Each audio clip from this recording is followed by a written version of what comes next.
everyone, this is Stephen Balch, your instructor for Macroeconomics at Ozarka College. Today what I'm going to do is give you a little bit of feedback on the chapters 10 through 12 activities that I graded earlier this week. Also, I'm going to give you a little bit of feedback on the midterm exam, which closed last night.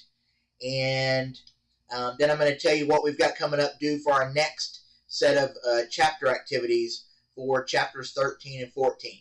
All right, so the first thing is, like I said, I did finish grading the chapters 10 through 12 activities earlier this week. I'm sure most of you have gone in and looked at your grades for those already, but if you haven't, go ahead and do that as soon as you can, and let me know if you have any questions. If you did miss anything, which some of you did because there were some problems and worksheets that you had to work through, some calculations you had to do.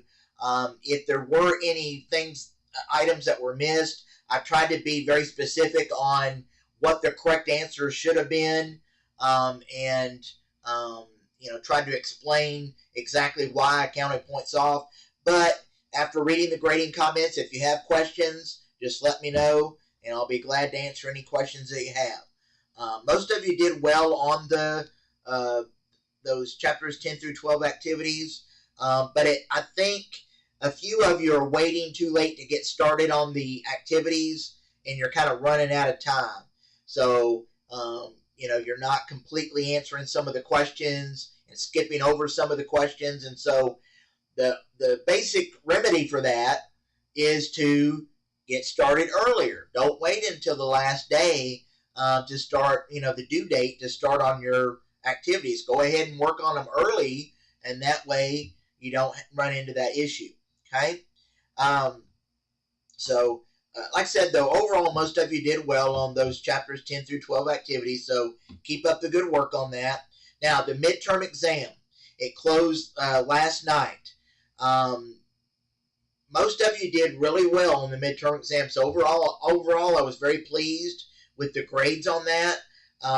It was obvious that most of you, took the time to study the concepts, and you understood the concepts for the most part.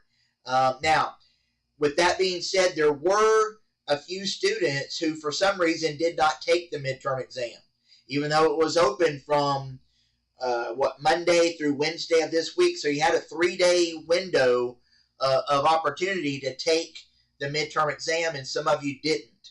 And what I did notice is those that did not take the midterm exam have not accessed the page in MyOzarka, the course page in MyOzarka, for the last 2, 3, 4 days, and that's an issue.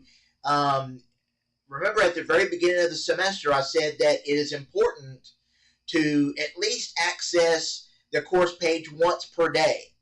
If nothing else, just to remind yourself of things that are coming up due. And the reminders that I send out, and I send out plenty of reminders, but those reminders don't work if you're not accessing the course page. So,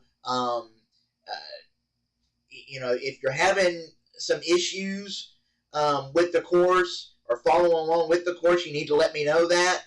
But there are a few of you that really need to participate more in the process here, and that way you're not missing important activities for the class. That midterm exam is worth 150 points, so that's a big, percentage of your grade. So, like I said, if you're having problems of some kind that I need to be aware of, let me know. But I think, like I said, some of you are just not accessing the page enough to actually get the benefit from the reminders.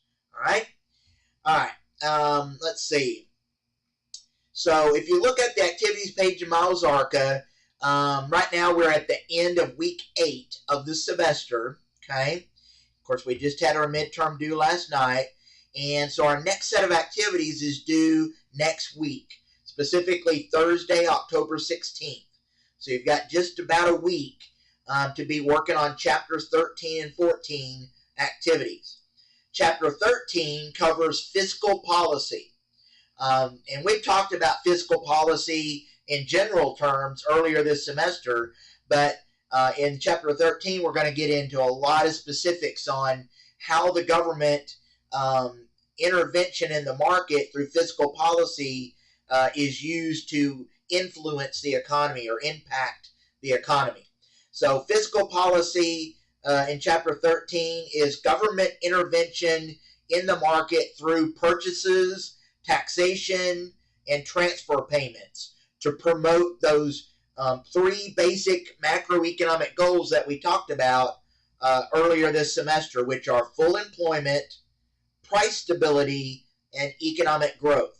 Okay? So fiscal policy is government intervention into the market through, again, purchases, taxation, and transfer payments. So that's what you're going to be learning about in Chapter 13. Chapter 14 is where we're going to learn about federal budgets and public policy. All right? Which is kind of a result of the fiscal policy is you've got to have a federal budget and you've got to have some public policy to go with that. So in Chapter 14, you're going to learn about the federal budget process, which is a big item on the news today because Congress has not passed the budget for this next fiscal year. And so the two sides, the two political parties are kind of fighting over that right now. But yeah, federal budget process, you'll learn about that. Budget deficits, which is also a big news item. And the national debt, which is also something that politicians definitely talk a lot about. And you hear about that on the news. So a lot of the stuff that you're hearing on the news now and also just on a regular basis are going to be covered in Chapters 13 and 14 as far as macroeconomic policy. All right? All right. Now, as you're working through Chapters 13 and 14, remember all the resources that you have available to you. You've got your textbook, obviously. You've got your PowerPoint slides that I posted on the assignment page. Also, you've got your videos that I've linked on the assignment page. And I think most of you are using those resources, but I have a feeling that some of you are not fully using those. So I would encourage you to use those. Make sure that, for example, the answers that you're giving, that you're giving on the Chapters 13 and 14 assignment, and actually all your assignments, is based on the information that you're learning from the assigned resources. Remember, if you have any external information that you're putting on your assignment, you need to properly cite that information and still put the information into your own words. Okay? All right. What I need to leave you with today is I did post midterm grades just about an hour ago this morning. So go in and look at your midterm grade as soon as you can and let me know if you have any questions. It shouldn't be a surprise to you. It's just going to be whatever letter grade equates with whatever percentage grade that you have currently in the class. All right? Another thing I need to point out is I do not round up grades at midterm. I sometimes will do that for final grades. A lot of times I do that, at least a certain amount. But for midterm grades, I do not. So just kind of keep that in mind. And other than that, enjoy your weekend. And like I said, let me know if you have any questions, and I will talk to you next time. Thank you.